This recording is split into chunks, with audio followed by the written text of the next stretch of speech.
Sarbanes Oxley, you would think that that wouldn't affect a small telecommunications company, whether it be cable or telephone company. John, you have a lot of shareholders for being a relatively small company. Why don't you tell us about your company? Sure, I'd be happy to.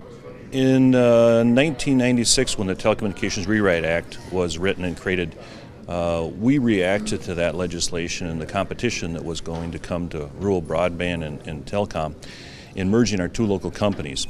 In doing so, in those scales of economy we gained, we also, in essence, over doubled our shareholders and bringing them together and creating almost 900 shareholders.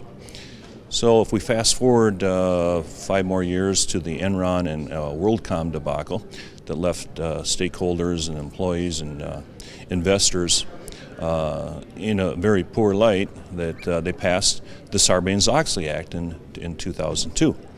And we have been combating, I guess, the Sarbanes-Oxley Act since that time.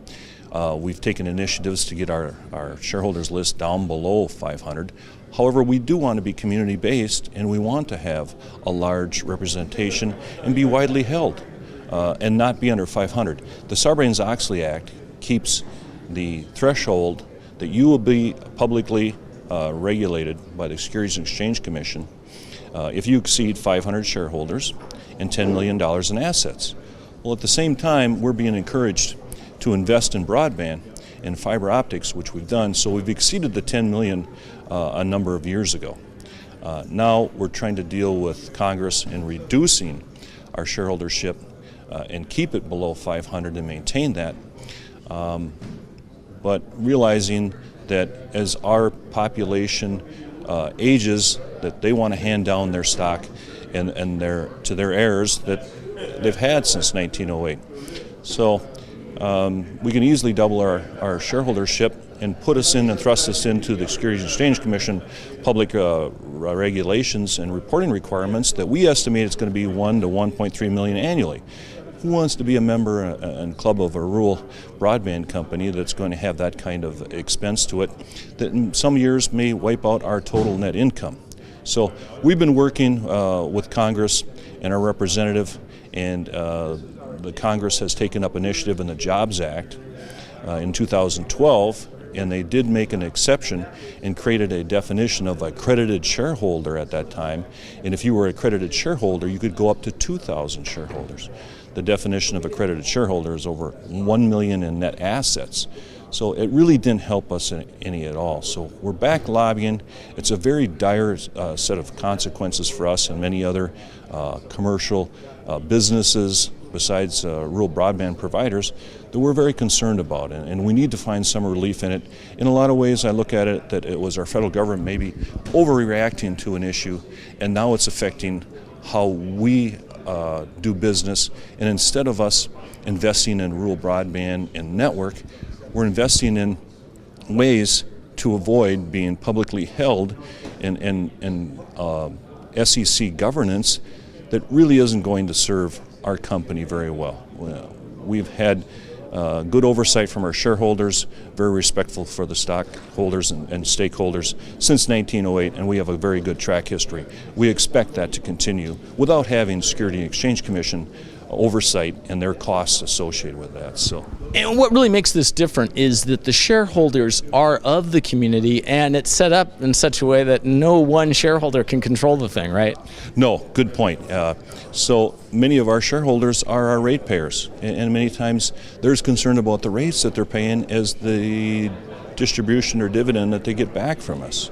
So they have concerns about that, and we have that oversight anyway, more on a local level. And it's just an issue that we'd like to find relief with some way, shape, or form, and avoid that occurrence. And ultimately, if you're spending money on these rules of SEC and trying to adhere to those, that's money that can't be put into broadband. Exactly. Good point, Ken. And that we took up a Treasury Stock initiative, and we bought shareholders' stock back to get us underneath the 500 shareholder threshold. So now we've got a couple $1 million invested into Treasury stock that we would want to invest into the network. But there's the counterproductive portion of it, is that we're investing into governance again and not into our network and what's good for business. And we do have a limitation in that we want to be widely held, in our shareholdership nobody can own more than 5% anyway. So we're getting ourselves into a tough situation that we can't buy any more Treasury stock back because we have a limitation in our bylaw that you can't own more than 5%, so we can't take it off the market or outstanding shares. So very difficult situation that we hope to find relief with in the near future with our Congress. What about the ideas for relief? Are there any things that have already been, say, in the Jobs Act where maybe legislators could play off that to provide relief? I believe there is, Ken. In 2012, when they created the Jobs Act, there was two components in the Jobs Act that give us hope. One of them was they increased the threshold to 2,000 shareholders from 500, but they put in a definition of accredited shareholder. And the definition of accredited shareholder, once again, is 1 million in net assets or more.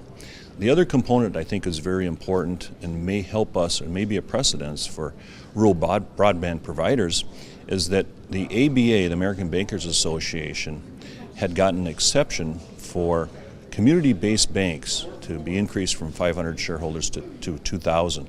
So my point to our congressman is that who's more community-based than an entity that's been here since 1908, and we have many of our shareholders are our ratepayers and their heirs, and so we're very rooted and based in our community, and that we could use that precedent that the ABA used with community-based banks and get an exception or a stipulation that's raised to 2,000 shareholders and follow that precedent. And truly you are rooted in the community because your assets are on the ground. Yes, we have a lot of assets based on the livelihood and the economic development of the local community, and so we've got a lot in common interest, and we're all pulling for each other in rural America, and so that we all can be successful and have a quality of life. Well, John, I wish you luck in this and in furthering community-based broadband. So thank you. Thank you, Ken.